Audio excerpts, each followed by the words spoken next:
Nekoč je bila velika knjižnica v Aleksandriji, ki je žal pogorela v požaru. Izmed vseh knjig je bila rešena le ena, ki pa ni bila dragocena. Kljub temu jo je kupil reven človek, ki sploh ni znal brati. Knjiga se mu ni zdela zanimiva, a je v njej našel tanek trak iz veluma, ki je razkrival skrivnost o Touchstonu. Touchstone je bil majhen kamenček, ki je lahko vsako običajno kovino spremenil v čisto zlato. Vendar je bil med tisoči drugih kamenčkov na obali Črnega morja.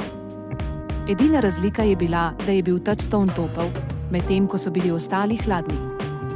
Moški je prodal nekaj svojih stvari, da si je kupil zaloge hrane in vode, nato pa se je odpravil na obalo, da bi našel pravi kamenček. Njegov načrt je bil preprost. Vsak hladen kamenček, ki ga bo pobral, bo vrgel v morje, da se izogne temu, da bi ga pobral večkrat. Tako je minil en dan, pa teden, mesec, leto, 3 leta. Ves ta čas je pobiral kamenčke in jih metal v morje. Ni našel pravega. Vendar je nadaljeval s svojim načrtom. Pobiral je kamenček za kamenčkom in hladne metal v morje. Nekega dne pa je pobral kamenček, ki je bil topel, in ga nezavedno vrgel v morje. Razvil je navado metanja kamenčkov v morje, bila je tako močna navada, da je, ko je končno našel pravi kamenček, tega odvrgel stran. Kolikokrat v življenju smo že imeli v rokah to veliko moč, pa je nismo prepoznali.